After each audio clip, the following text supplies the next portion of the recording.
Hi everyone, welcome to SAMA, a program which invites an expert each week to discuss a topic from their area of expertise.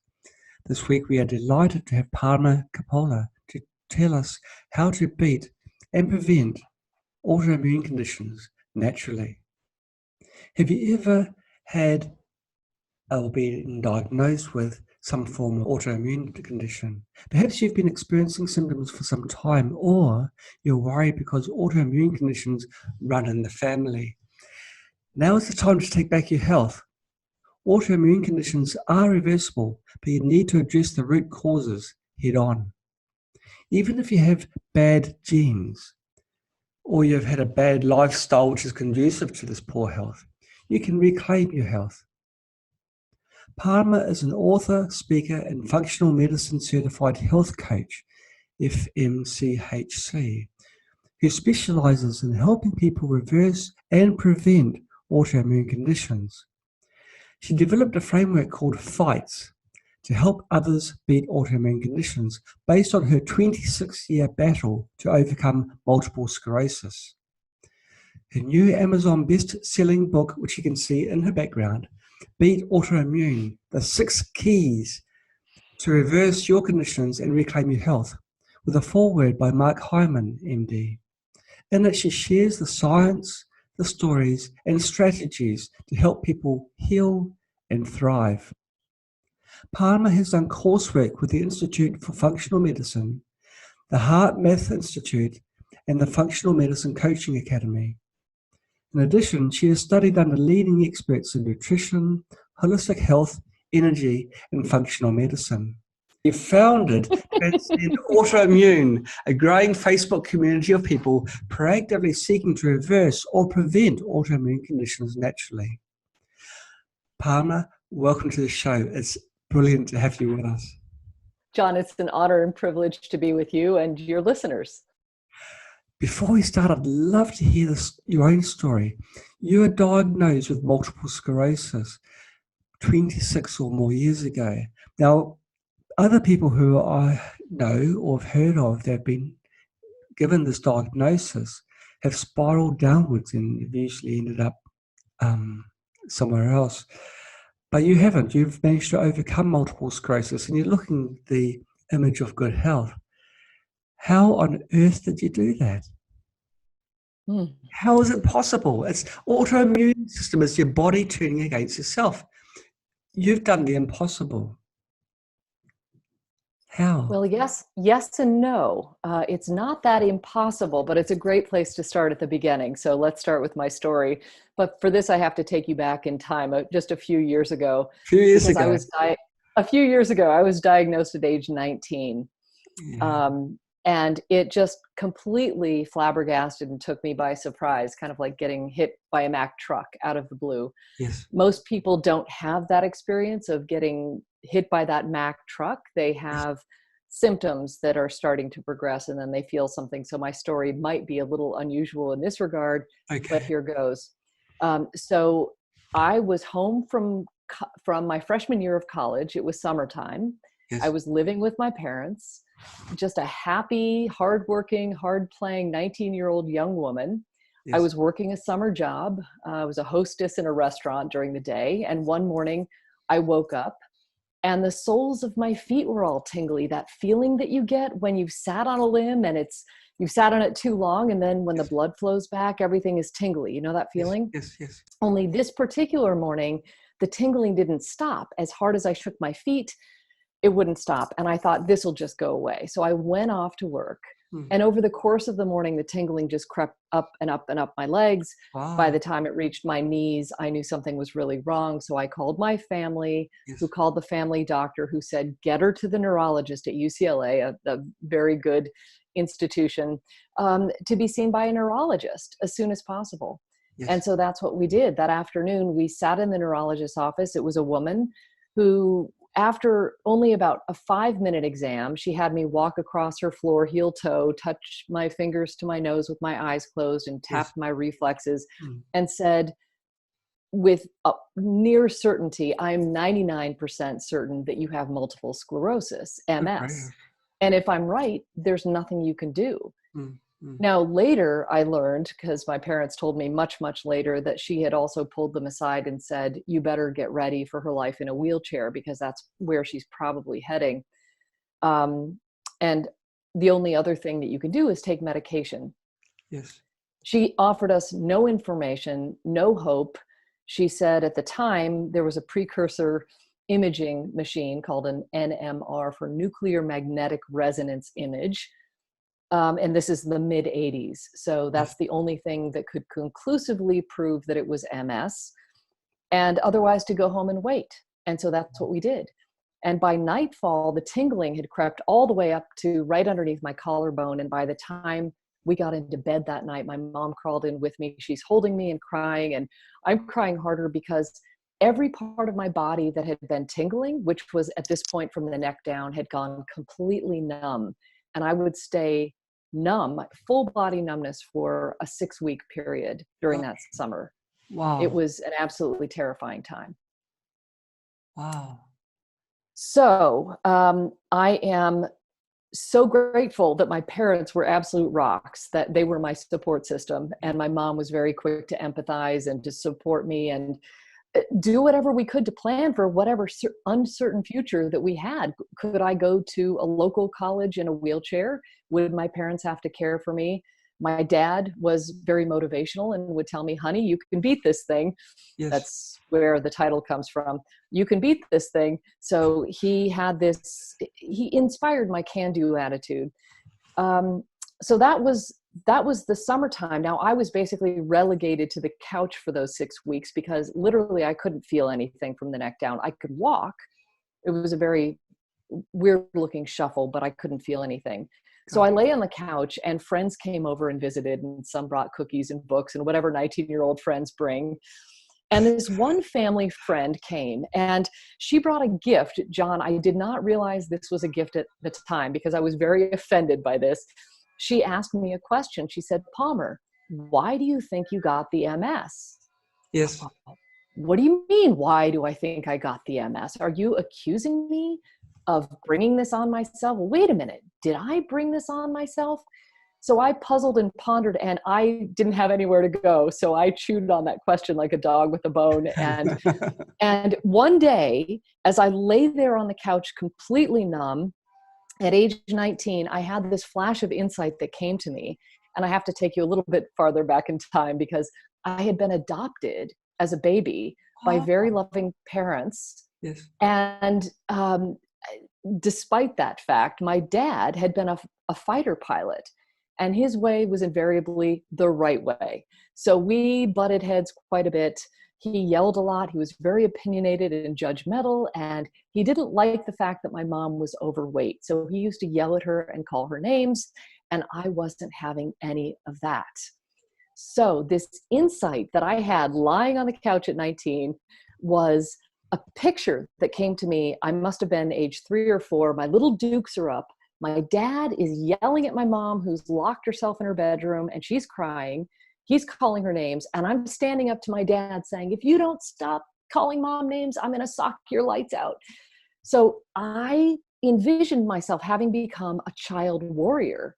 I had become hypervigilant. I was always on. I was scanning my environment for safety. I stopped sleeping at night for a period because what if something happened to my mother? I would have to be there to protect everyone. And so I viewed that chronic stress was the reason for the MS. Wow. And that initial hypothesis that chronic stress was the catalyst, if you will, the big trigger for the MS still rings true for me today, even though I know there's more to the story. And just as an addendum to that, we now have the research, profound studies that have been done called the Adverse Childhood Experiences Studies. Are you familiar with those? They shorten them, abbreviate them as ACEs. So you can look this up by looking for ACE study. And you'll see these studies at Kaiser Permanente, this very large healthcare organization in conjunction with the CDC, the Centers for Disease Control, did together.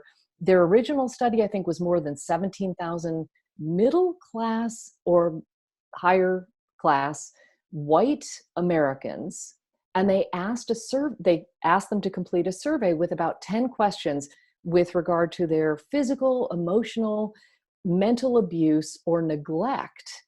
And these questions could have to do with, was one parent an alcoholic? And if you answered yes to one of the questions, that is considered one ACE for your score.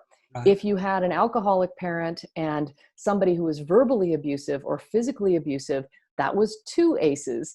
And you can see the correlation now between the number of ACEs that a person has and their risk for disease processes later in life, no matter their biology. So for example, I think if you have something like 7 or 8 ACEs as your score, it's as though it's the equivalent of being a smoker to develop lung cancer, even if you didn't smoke cigarettes.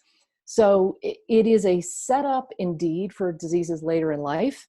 It's profoundly important research that now more and more doctors and organizations, healthcare providers are aware of this so that they can ask their clients and patients, were you affected by these childhood traumas? Because there's something you can do about it now. It's not ever too late, but it's really important to be mindful that what happens in childhood does not stay in childhood.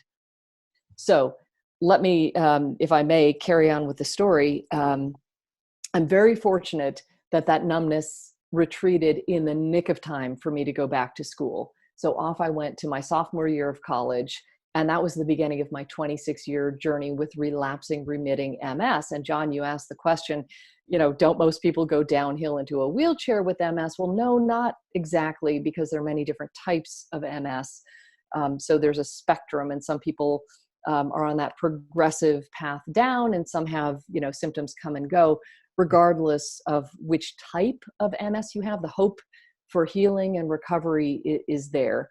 Yes. And over the course of those 26 years, I saw 6 neurologists at least at leading institutions, each of whom repeated the very tired refrain, there's nothing you can do except take medication. And some said, or prepare for life in a wheelchair, and others said, or your life may be shortened if you don't go on the medication. Yeah. So that was about as much as I got from the experts. And then on my other shoulder sat my dad, honey, you can beat this thing, encouraging that can-do spirit. But at the time, remember, this is mid-'80s, there's no internet, right? The only thing that I had was my intuition in the public library. So that's what I relied on. And so I did a bunch of experiments over the years, and I can just speak briefly on 4 because 2 worked extremely well. 2 did not work for me. And then I can get into what I've done since healing to help other people, because that's really, I start with my own story. That's the springboard. So the first experiment made a ton of sense, and that was stress reduction, because I viewed that if it was stress that got me into this mess, then I was going to need to learn how to relax. And one thing I want your listeners to really understand is that you don't have to practice your stress reaction. That just happens. Stress reaction just happens, right? We go into our primitive fight flight. We don't need to train ourselves to run from a tiger or to be afraid of a father who might be violent in some way. That just happens. So to counterbalance that, we actually do need to practice the relaxation response, because in fact, that's the only place where healing happens, is when we relax. So I needed to figure out how in the world I was going to bring myself down and really relax. So I found yoga. I started doing yoga in the late 80s. I started meditating in the early 90s. And John, I found that when I did these practices, when I actually did the deep belly breathing, when I got on my yoga mat and let things go, when I did the meditation, I noticed that I didn't have so many flare-ups of the MS. I didn't have new symptoms, that things calmed down. It was striking. And conversely, when I was stressed, whether it was exams at school or later in the workforce when I was overwhelmed, or if there was conflict at home, almost immediately I would find an exacerbation of symptoms or the advent of new symptoms. So that was very, very clear to me. And I worked in the corporate world for 20 plus years. and there was lots of experiences of stress. So no shortage of stress. So it became, almost a full-time job to make sure that that wasn't getting into my life, because I could tell as clear as day the cause and effect. Stress led to symptoms, and more unwanted symptoms, and relaxation led to fewer symptoms. Very clear. Yes. The second experiment was food. I just intuited that food must have something to do with the development of MS and how to heal. Right. So for this, I went to the public library and found a book called the Swank MS Diet Book, something like that, by a Dr. Swank, I think. And he purported that the best diet for MS was low-fat vegetarian. So I gave that a try. We were already a low-fat household, so there was no more fat to remove, but I could take out the meat, fish, chicken, and I just added in more whole grains. Yes. Not only did I not notice any improvement of the MS symptoms, I noticed a worsening of symptoms. I developed tummy trouble that I had mildly after eating, but when I added more whole grains, I noticed more, not run to the restroom kind of trouble, but just a churning, a gurgling, that something was a little off. Yes. But I didn't listen. I didn't listen to the symptoms for years and years and years. So that was not a winning experiment for me, but I'll go to the third experiment, and that's medication. So I resisted for as long as possible taking any kind of medication. I just intuited that it might cause more harm than good. So I resisted until an especially persistent neurologist at Stanford insisted that the only way that I would not have a shortened life is to go on one of these injectable medications. So I gave it a try for 4 years. I injected myself different places, fatty parts of the body. That's where you do this. And not only did I not notice any improvement in symptoms, I noticed a worsening of what are considered to be side effects, which are not at all side effects. They are direct effects of the medication. But I only want to share this with people because everyone needs to make their own well-informed decision on whether to use medication or not. Yes. I simply want to help people understand that these are not without risks, and you should do your own research to determine whether this is the best course of action for you. In my own experience, I developed a wound that didn't heal for 6 months, and I developed symptoms of a heart attack one night after injecting myself. So that was a step too far. So that was my experience with medication. That was another experiment that did not work. And I'm one more experiment, and then I will stop talking for a moment. So by 2010, I had learned enough about nutrition to know that what I was eating might in fact be causing the tummy trouble after I ate, but I couldn't figure it out on my own. So I found a nutritionist, a functional medicine nutritionist. And I don't know if you and your audience are familiar with the concept of functional medicine, but it's all about restoring function by getting to the root cause of the problem instead of just treating things with medications and Band-Aids for surface solutions. So this functional medicine nutritionist ran some tests, and sure enough, it turned out that I'm very sensitive to gluten. And she led me through this exercise of removing the gluten and healing my gut.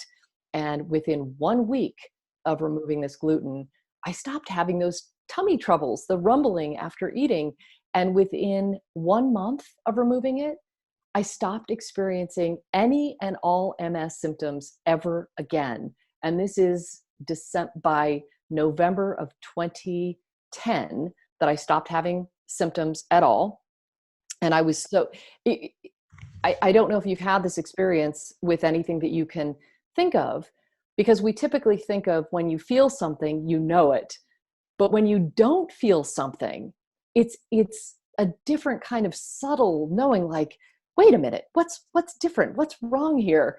I don't feel like I'm plugged into a wall anymore. I don't feel that zapping energy, that misfiring energy moving through my body. Something is different. Wow, I'm not experiencing the felt sense of MS in my body. So I went back to the neurologist in February of 2011 to say, hey, doc, this is unbelievable. I'm so excited. I don't feel those rubber bands around my torso. I don't feel like I'm walking underwater. My legs don't feel like lead anymore. It's just amazing. And he said to me, and I quote, "Palmer, your MS must have been benign after all." He said, "Furthermore, gluten sensitivity is just a fad. This will pass. And by the way, I'd like you to go back on the medication." Oh, of course.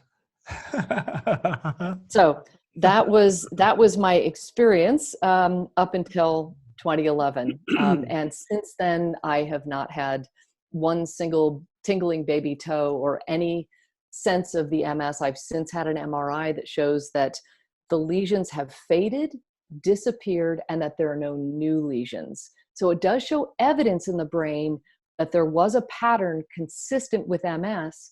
But today, I did go back to the neurologist last year for a follow-up MRI 8 years later and sat down with him. And I must give you the bookend to this conversation with this neurologist, because when I walked back in the office, he had his tail a little bit between his legs and he said, "Palmer, we now know that gluten sensitivity is real. And I bet more than a third of my MS patients are sensitive to gluten." Yeah. And I think it would be a good idea if you got this follow-on MRI. Now, I believe you're probably not going to go back on the medication. If you were my daughter, I'd want you to go back on the medication. But he sat down with me and he showed me the before and after MRIs. And he looked at me and he said, "This just couldn't be a better story." So that is a nutshell of the story. So sometimes it pays to be just a little bit stubborn, a little bit firm, and to be a thinking person and think of all the avenues. Isn't it remarkable how just the attitude of this, gluten intolerance? There's no such thing as oh gosh, and then when they discover it, then yeah, of course, Yeah, it becomes a truism. So. yeah. I want to add something real quick on that, because I'm usually very quick to add that I am not suggesting that recovering from a very complicated disorder like MS or any of the other 150 autoimmune conditions is as simple as removing gluten and you're done. It's very much multifactorial, and we'll get into those other factors.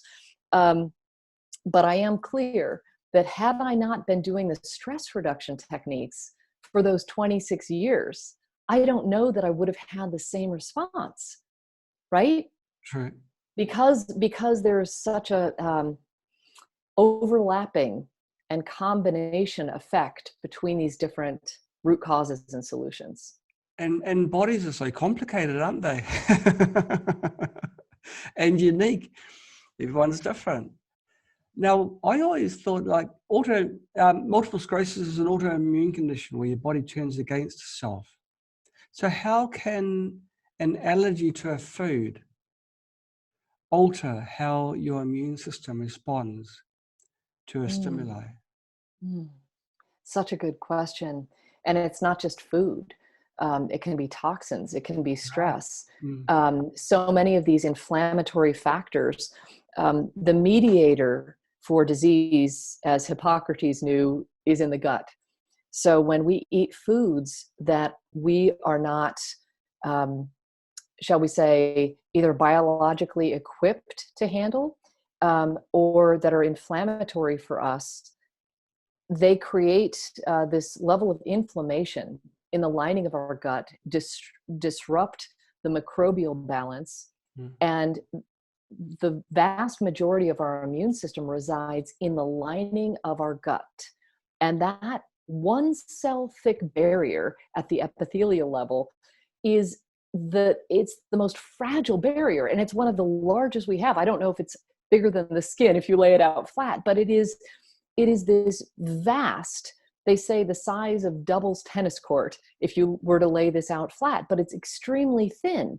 So when you're eating these inflammatory foods, or you're taking medications, or you're stressed, it creates this level of inflammation, irritation, and then the holes in the small intestine, which are supposed to be there, selectively leaky to let in your nutrients like this, opening and closing like this. When you begin to tear the lining, it's like getting big holes in a fishing net. You want to keep the fish in, but if the holes get too big in the fishing net, the fish get out of the net. Right. Similarly, that's when the food starts to go through the lining of the gut and into the bloodstream where it doesn't belong. And that's exactly where our immune system is. And the immune system, just doing its job, begins to tag those protein particles and develops antibodies, which are bullets to target those food particles. So if we take that gluten question at the molecular level, gluten looks an awful lot like your body's own tissues, like the myelin sheath in MS, which is the protective coating of your spinal column and brain, Right. and the thyroid. So when you begin to develop all of these bullets to go after the gluten, you begin to create too many of these soldiers, these bullets, and they are looking for a fight. They're going around your bloodstream. They begin to overreact, misreact, and cross-react, and our own tissues get caught in that crossfire. And that is the autoimmune attack. That's what's actually happening. So foods are one of many things that can be a big trigger for autoimmunity for that reason. Ah, it's very simple the way you put it. It's almost understandable. But once your body's gained or developed an immune response to a food that's entered your bloodstream, you can't reverse it, can you? It's sort of like a key that your body's looking for. Did you say you can't reverse it, or This is you? my understanding. I'm hoping you correct me. Yes. John, you can. Yes. This is old news. This is just Yes. So the thinking that you're sharing and the question that must be on many people's minds is, I was told that once this process is underway, you can't reverse it. There's nothing you can do. The best you can do is manage these diseases. And that's simply not true. That's last century thinking. And so I'm here to share the exciting science that makes this possible. So after I healed, I just dove into the research to find out how in the world could someone like me, your average woman, who was told by 6 specialists that there's nothing you can do. And then my felt experience was there was so much that I could do. And in fact, I don't feel the MS in my body. There's a Cyrex Laboratories array number 7X, I think it's called, that measures your antibody level to your myelin basic protein and other neurological tissue that are normally under attack in MS. All of those antibodies are in the normal range, meaning there is no attack that's happening. So how do we explain this with the science?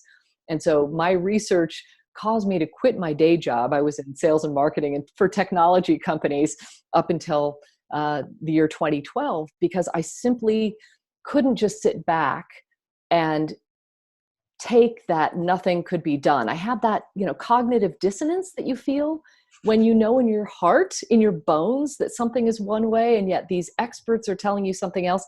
So I found 3 very important pieces of science, the first of which is called epigenetics. And I'm sure many of your viewers and listeners know about epigenetics. It's a word that literally means on top of or above the gene.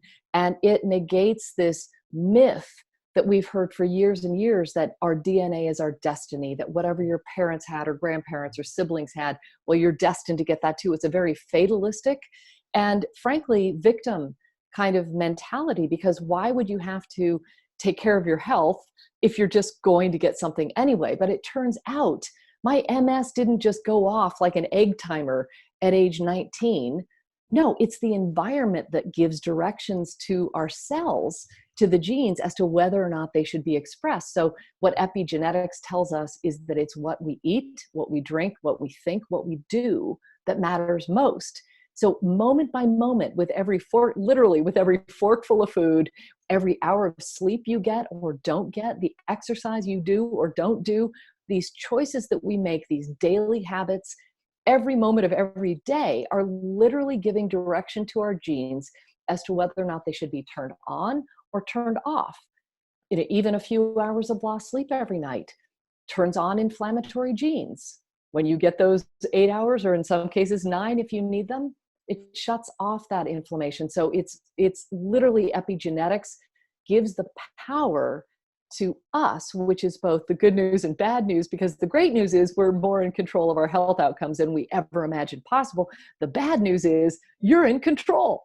So you need to figure it out, right? You need to be responsible for what you eat, what you drink, what you think, and what you do. And that's, I found that to be so empowering and so exciting that was the first piece of news that I felt should have made front page news that didn't even make back page news. And for anyone listening who wants to know more about epigenetics, I suggest reading Bruce Lipton's wonderful book, The Biology of Belief, which I'm sure you know, a cellular biologist who, had his life turned on its head because he thought that everything he was teaching was right. The central dogma that your DNA is your destiny, when it turns out that was wrong. And he just, had a major change of mind based on the reality, the new information. So that was the first exciting bit. Go ahead. Food allergies. How, if you've got an allergy to gluten, how can you overcome that allergy, or how can you make your body have less of a response? Well, this is a perfect segue, because the next piece of exciting science answers that question. That is, there's an autoimmune equation. In the early 2000s, Dr. Alessio Fasano and his team, who are now at Harvard Medical School, I believe, found the third element in the equation necessary for autoimmunity to develop. They, for years, we knew that genes play a role, don't know how big, and that our lifestyle, these environmental factors play a big role, like gluten. But what they didn't know is, well, if you have the genes and you're eating gluten, how does that cause autoimmunity to happen, right? And they found the third element in the equation, and that's called intestinal hyperpermeability, which is commonly known as a leaky gut. Yes. A leaky gut. And what makes this equation so exciting is that if you flip it, you can actually reverse the condition. So the equation for flipping it is detect and remove your triggers and heal and seal the lining of your gut. And you can potentially reverse the autoimmune condition. So in my case, I had detected my sensitivity to gluten, removed it from my life knowingly ever since. Now I've had some probably tossed in a salad unknowingly at restaurants and whatnot, but I've never knowingly eaten gluten again. And to heal and seal the lining of the gut. And you can reverse the autoimmune condition. So that's how we heal from food sensitivities, to answer your question directly, is by removing them for some period of time. Some things do need to go for good. And in my experience and my research, gluten seems to be one of those things. We know it creates a leaky gut in anyone who eats it. That's fairly recent research. So if you have the proclivity for an autoimmune condition, whether it's lupus or rheumatoid arthritis or any of the 150 autoimmune conditions, and you're still eating it, you're perpetuating that leaky gut, which is the pathway to autoimmunity. So that's the story with food sensitivities. What foods are good for restoring for reducing the effects of leaky gut, so that your intestine can become less permeable? Are there any foods that you'd recommend people eat? Types of food? So the best thing that I recommend to people is to do, for a 30-day period, what's called an autoimmune paleo diet. Okay. It's fairly strict. So the thing that is most helpful, and I am very mindful of the question you asked, but I want to answer it this specific way, because my observation of clients who heal and people that recover from these conditions fully is that the best thing to do is remove the bad stuff. Yes, you can add the nourishing stuff too, and those are going to be maybe different for different people. But the bad stuff, whether it's sugar, in some cases dairy and gluten and corn and soy, and some people react to nightshades. Doing your own experiment is the most empowering exercise that you might do. And in the meantime, having more, I would say, very humanely raised, 100% grass-fed meats and pastured chicken and small fish and loads of vegetables, colorful and organic, is really the foundation for healing the gut. And bone broth happens to be a very nourishing food for the lining of the gut. Collagen powders can be very helpful to people to put in maybe a smoothie, something that's easy to digest. Right. Things like that. Avocado, very nourishing. But in general, healing is taking out the bad stuff. Does that make sense? Yes, yes, it does. Okay. I noticed I looked through some of your literature, and you said that fermented foods are good as well for re-establishing your microbiome. Things like kefir. I, so- I've got to Is apologize. that a beer? Is that a beer Well, or? it's a beer glass, but no, it's not. I've got to apologize every week to people and explain it's not actually what it looks like. I make kefir. It's really nice. Wonderful. But there's other fermented foods you can have as well, which you're stating that it improves your microbiome. Does that? Absolutely. How important does the role like if you have antibiotics, obviously it wipes out everything in your stomach, any beneficial bacteria that may be there. How important is it if you're sick and you're aware that if you've got no healthy gut bacteria, you may develop conditions, but obviously you don't take antibiotics for an extended period of time, or most people don't. How critical is it to have that flora? We are learning more and more about the microbiome, at least the largest one in our gut. And when we say the gut, in this case, we're talking about the large intestine or the colon, which is where this large microbiome lives. It is essential to our health. And these microbes, which number the trillions and outnumber human cells, I don't know if it's 100 to 1, it keeps changing, but it's some unfathomable number. But these microbes, we've had this perception about germs that we should just kill everything, Yes. that is the way to restore health is by killing. Mm-hmm. And I will submit that we got ourselves into a lot of trouble by overdoing the antibiotic. The word antibiotic literally means against life. The word probiotic means for life. Yes. So you were very correct when you said that when you take antibiotics, they are non-discriminate. They are going to clear out all life, whether it's microbial and bad or microbial and good. But these little tiny friends that live in our guts have enormously important roles. They help us digest our food and create hormones and neurotransmitters.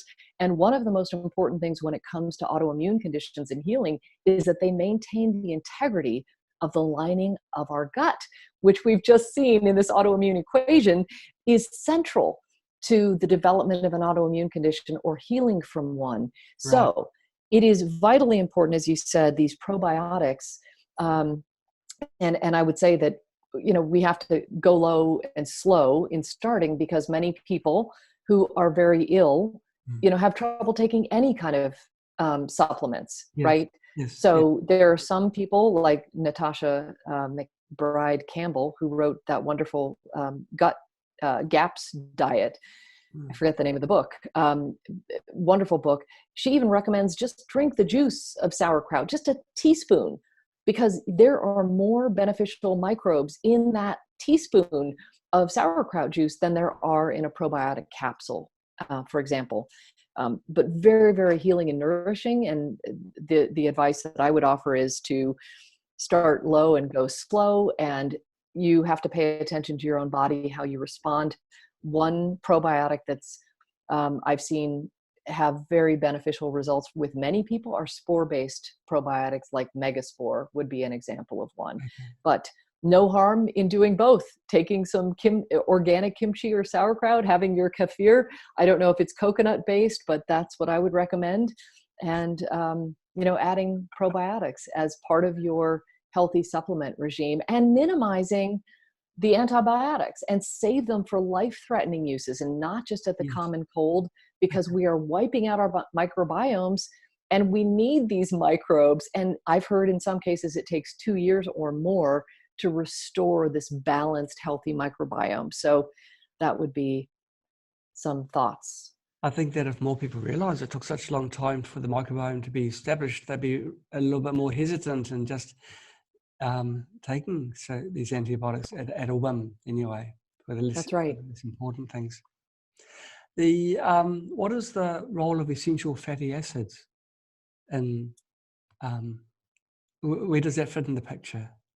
So that was a question that I asked these neurologists over the course of many, many years. What about omega-3 fatty acids and EPA? Yes. So good for the brain. And they said, there's not enough science about this. We just simply don't know. Okay. No, they're essential.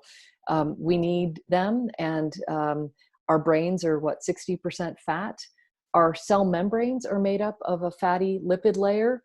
So Right. if we don't get enough fat, we literally are not supercharging our system in order for the conductivity of our central nervous system, for our processes, for our joints, for everything. We need healthy fats. So I would say there's definitely a role.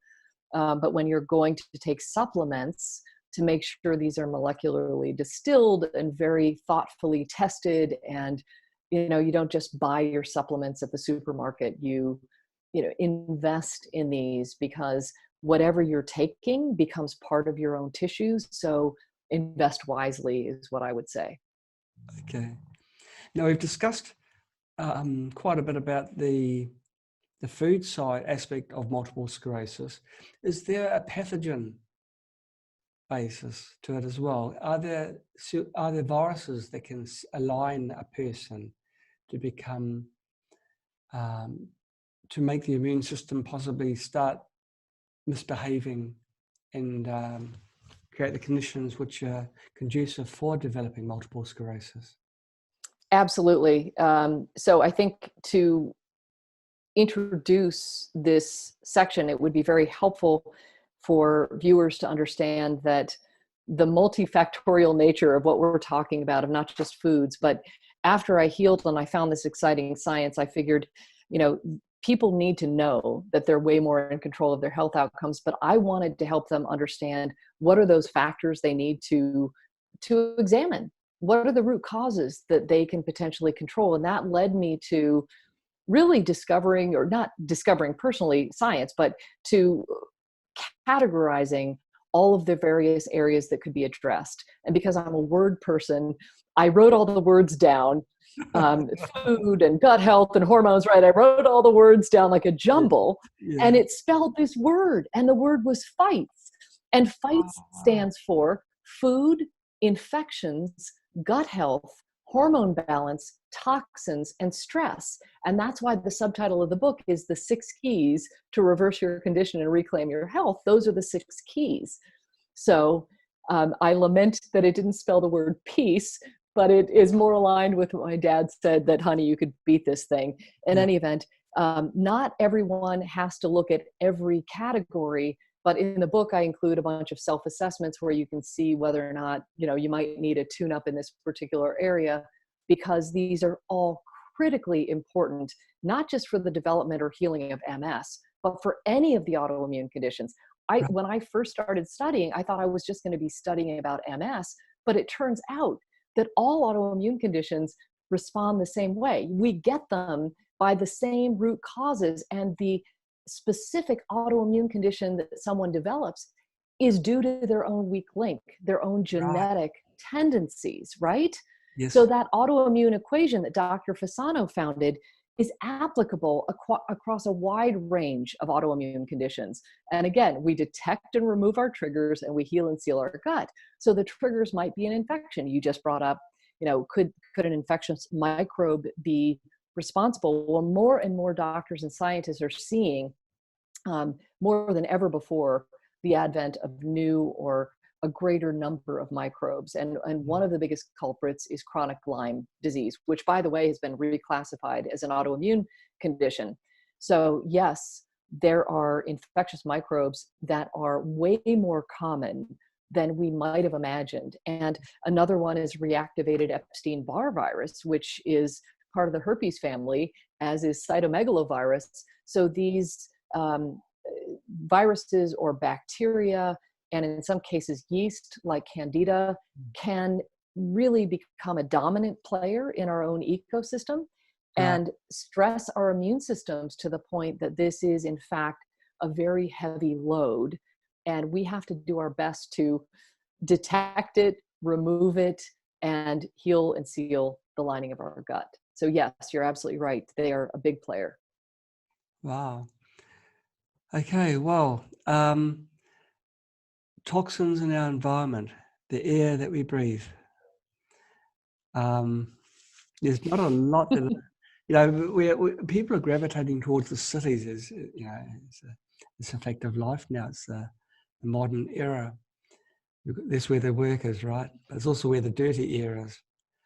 Are there little tricks that people can do to just try and minimize the amount of pollution that they're exposed to? Yeah, this is a big one. And it turns out research that I've done shows that indoor air is about 90% more polluted than outdoor air. So a lot of these buildings in our cities are called sick buildings because they were developed in, the 60s, 70s to be completely sealed off from the outside. So we just have this bad air circulating inside these buildings and in our homes. So if you're living in an area where you're not by an industrial power plant or some sort of smelting plant or, an arsenic mine, then it's advised to open your windows, get some fresh air, bring it in, get air circulating in your home. If the air is fresh enough to do that, you don't want to seal yourself in your house. And it turns out we as human beings spend about 90% of our time indoors. So there's a huge thing that we can do for our health just by opening windows. And for those who can afford an air filter, that might be a next level thing that you can do, is to start to clean and purify the air you're breathing. Yes. I found somewhere on the internet you can just use a HEPA filter, place it over a fan. Yes.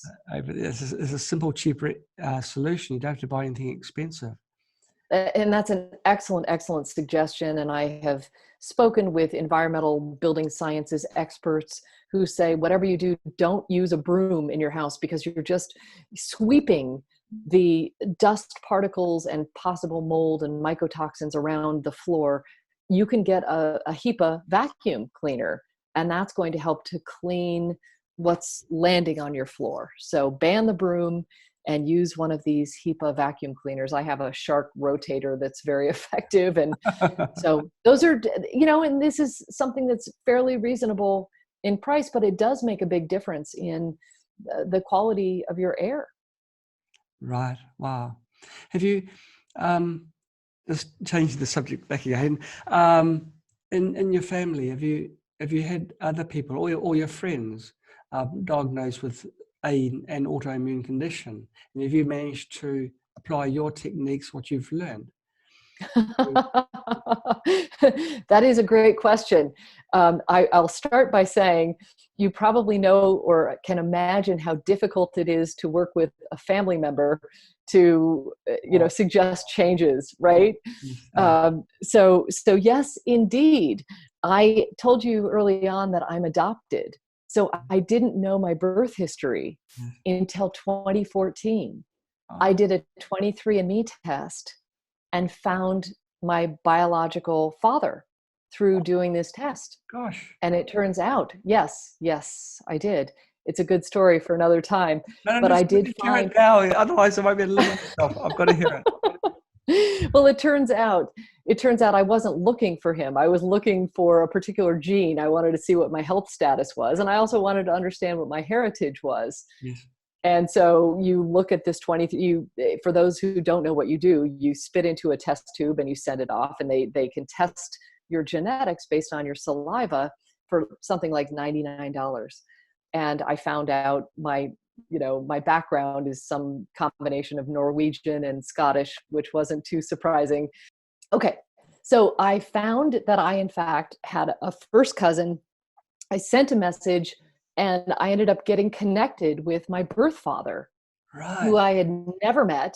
I had never even, I wanted to thank my birth mother at some point, but I hadn't even imagined a birth father. So what I want to say is they just welcomed me and my husband into this family with loving open arms, and because nobody wanted anything from each other. It was just a happy accident that we found each other. Most of these adoption stories don't end like mine. Yes. So I say, do these things at your own risk, right? There's always risk involved. Sure, sure. But to answer your question, it turns out that he does in fact have MS, which is amazing. So Wow. I want to say two things about this. One of which is, yes, he has MS. It's a fairly mild case. He's extremely athletic, and they eat pretty well, and have good outlooks, and so he's Yeah. living a pretty good life. Mm. But I do want to go back to the science that I was sharing earlier, because I told you I had 3 pieces of science to share, and I only shared 2: epigenetics and the autoimmune equation. But this ties right into the birth family, Yes. because when I healed, I wanted to understand, John, what percentage risk is genetic versus what is my lifestyle in Yes. terms of recovering from a condition. So I did all kinds of research. I found a study from 2014, back to the CDC again, the Centers for Disease Control. And this 2014 report said that unfortunately, only 10% of your health outcomes are due to your genes. 90% or more is due to your lifestyle. Wow. And so from my vantage point, right, I'm adopted. I've always had this question in my mind: what's more important, nurture versus nature? Yes. And I find this study that it's not the genes, it's your environment that matters. And that, goes back to this whole idea of epigenetics. And even more recent research in the area of cancer now shows that only about 5% of your health outcomes are due to your genes, but 95% is how you live your life, which is why those F.I.G.H.T.S factors, the food, the infections, the gut health, hormone balance, toxins, and stress, is huge, because that's the 95%, right? Yes, yes. So whether or not somebody wants to follow this is up to them. You can only talk about things or bring something to someone's attention, but it's up to them as to whether or not they want to embrace this concept of holistic healing. Wow. That's actually a really beautiful story too, isn't it? Because you got to meet your biological father. Did you meet your biological mother? No, sadly, I learned that she passed away. Oh. So I never got a chance to, at least in this lifetime on this plane, Yeah. I have not had the privilege of meeting her. I was ready with a thank you letter. It was a long overdue thank you note. I hadn't been ready to send it. And when I was ready to send it, I found out that she had passed. But it is quite a remarkable story about the genetics to finding the birth father. And Yes. My husband and I, when we share this story with friends, women are typically very moved and oftentimes will cry. And the story it's a really good one. But men quite frequently say, well, I don't know that I want to do that 23andMe thing, because they're afraid that they might find maybe they had a child they didn't know about, for example. In any event,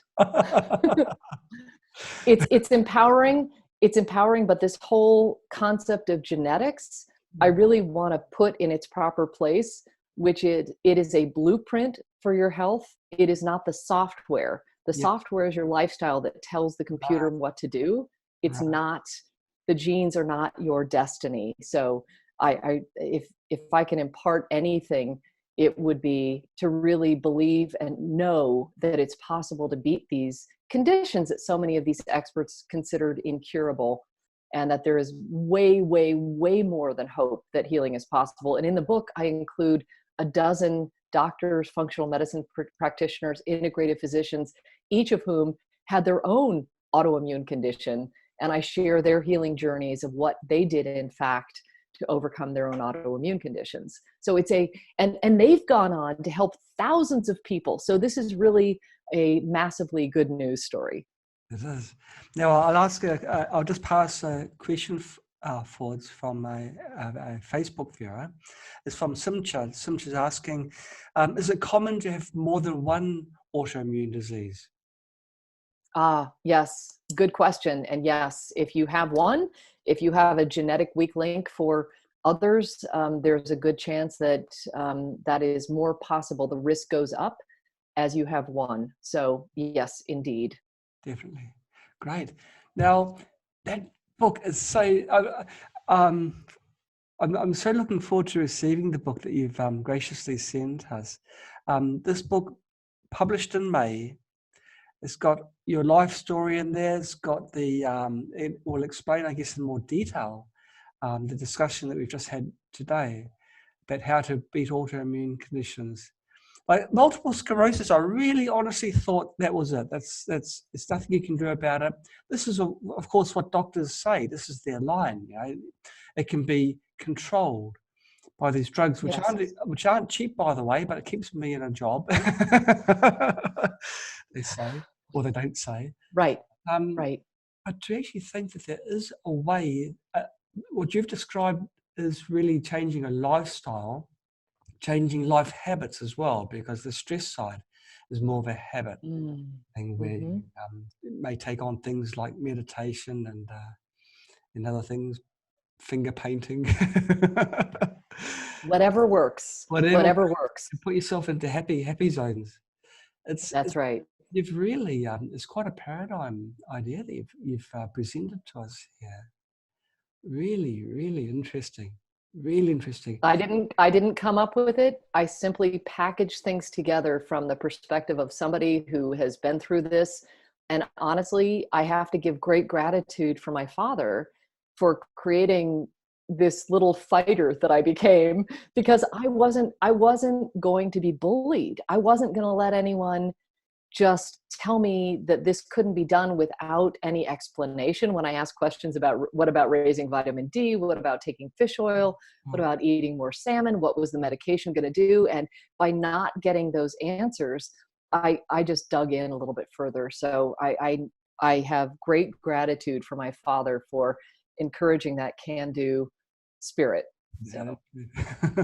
Fantastic. Now, how can people buy that book, which I must say is a must buy to people who have got any sort of autoimmune conditions? This is definitely a book to read.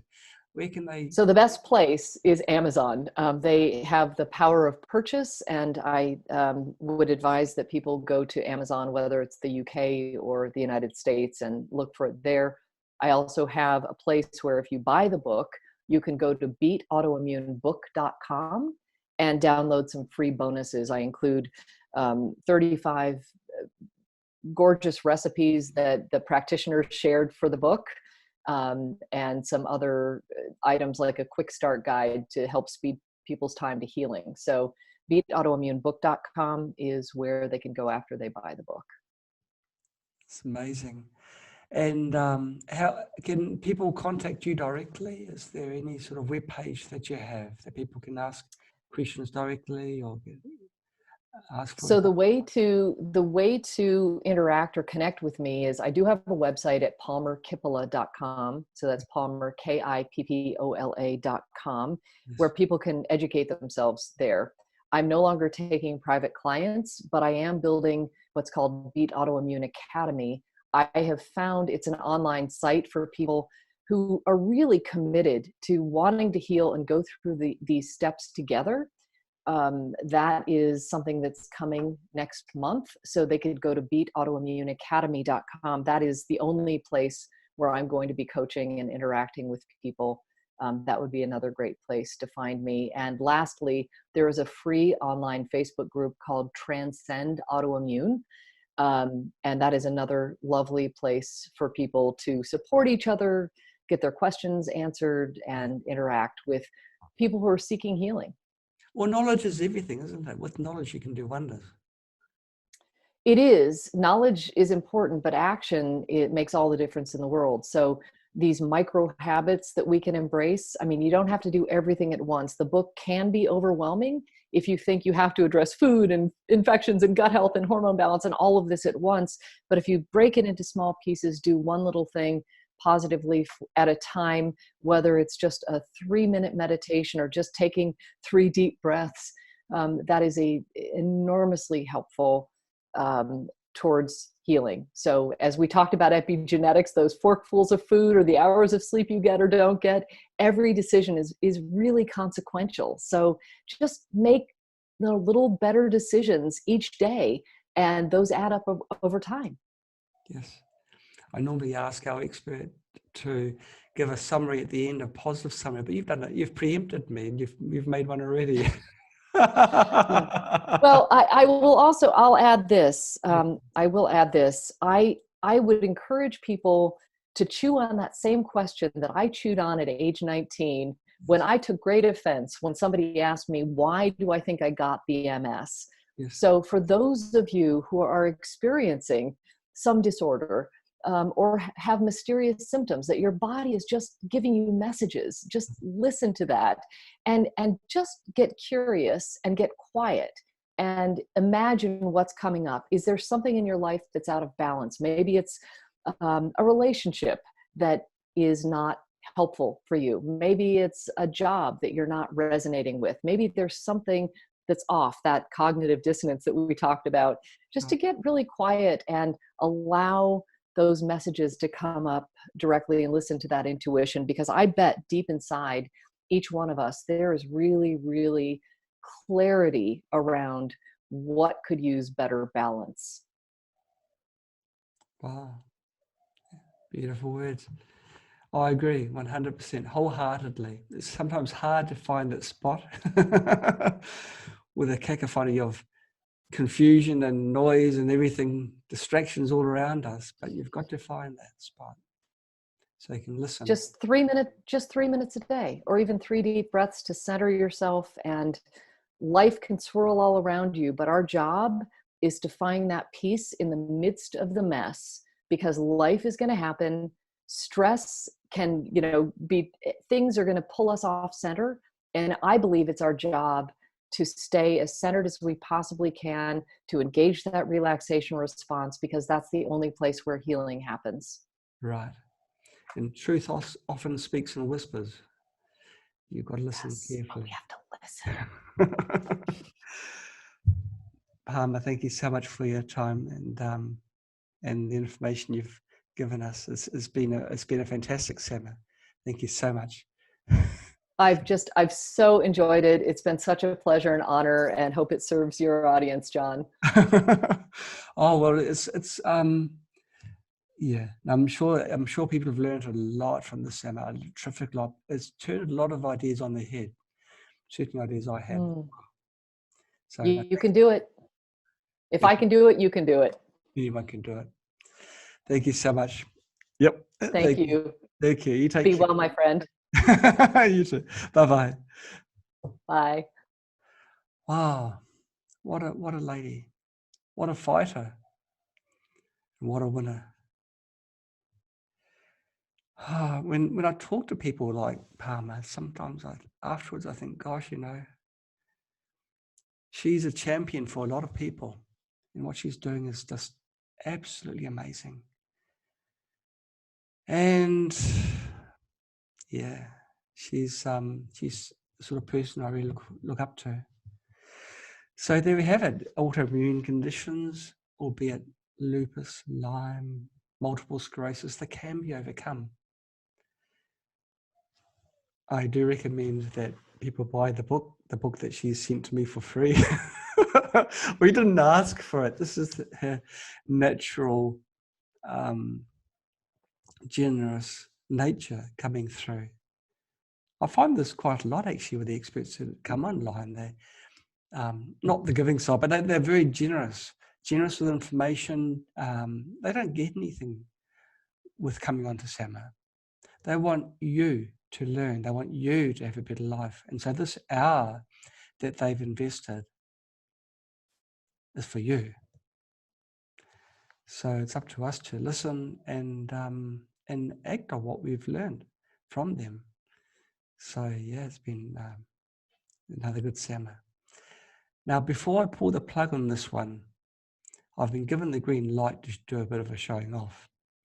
Now, you know that during SAMA, we avoid as much as possible talking about Spooky and Mirror Mate. There are two product lines.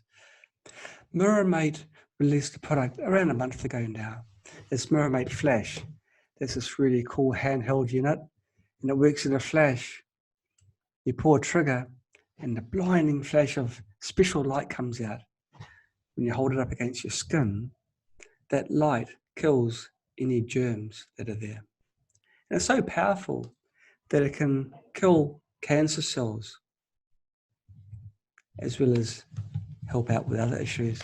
I wanted to share with you 3 testimonials that we've received from people that have bought F.I.G.H.T.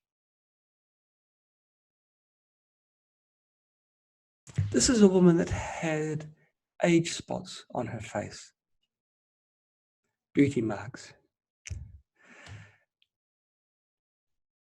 This person had the age spots near her face, near her eyes actually. And she purchased Mermaid F.I.G.H.T. and she flashed it for only 4 days. Each day was 10 flashes at the number 5 setting. The second photo is on day 8.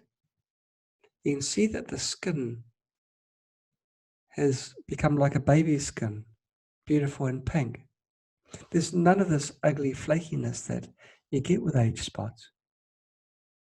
It's this beautiful, pristine skin underneath. I've got a theory that age spots are reservoirs for viruses.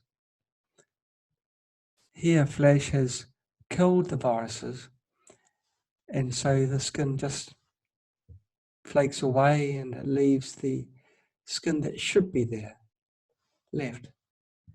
And so there's a huge difference between photos. Now this person also used Mermaid F.I.G.H.T. on a skin condition. Now, they had an accident in Hawaii 2 months ago and their leg was very infected. Now, this infection of 2 months is an established infection, and those are the hardest infections to overcome. So this person started at half power, and after a brief time, the deep infection was gone. The redness was reduced to half, and the bruised looking area was getting smaller and smaller. Now, the good thing about F.I.G.H.T. is, of course, it's so portable, so convenient. You start looking for other spots on your skin as well. You think, well, okay, I've done one spot. Where's another one? And I've actually, while I was developing F.I.G.H.T., I was trying to find spots and flash them. I was running out of spots. Literally running out of spots to test F.I.G.H.T. on, to self-experiment. And this person, they found some red flaky areas on their forehead. And so they flashed that. And those scaly skin areas are flaking off, leaving the beautiful skin underneath. And this third person, now, this person flashed their son. They used 30 flashes on setting number 1. They did it 1 session. So the total treatment time will be much less than 1 second, much less than half a minute. And of course, acne affects all of us at one time in our life. Now, the photo on the left, you can see the acne around the nose, around the chin area. Look at the photo on the right. Doesn't it look different? Now, the lighting is very different. They admit that. But they say that the results are very impressive in person. Now, of course, acne is filled with bacteria and viruses. They make life miserable as we're teenagers. And when you're teenagers, this is when you need your self-confidence more than any other time in your life. Your character is being formed. If you have a face that's got lots of acne on it, you're going to become the center of attraction for the wrong reasons. And you're going to start feeling self-confident. You're not going to feel confident in public speaking. Going out sometimes, if your face is riddled with acne, can become a nightmare. And so you become very familiar with products which hide the acne. Well, F.I.G.H.T. doesn't hide the acne, it gets rid of it. And it allows your natural beauty to shine through. And so, yeah, we're very proud with what we've created. A nice, simple product, 1 on button, 1 trigger button, It doesn't really get any simpler than that. Anyone can truly use it. And you've seen with these 3 testimonials the results that F.I.G.H.T is getting with people. And acne is the hardest thing to eliminate. It truly is the hardest. You ask any teenager, it's not possible. And the money that you pay for these skin products, which in your heart of hearts, they're not going to work. They never do. Acne is like a superbug, isn't it? But even superbugs succumb to our mirror mate F.I.G.H.T. That's our mirror mate F.I.G.H.T. It's one marvelous piece of equipment. One little machine can make such a big change in our lives.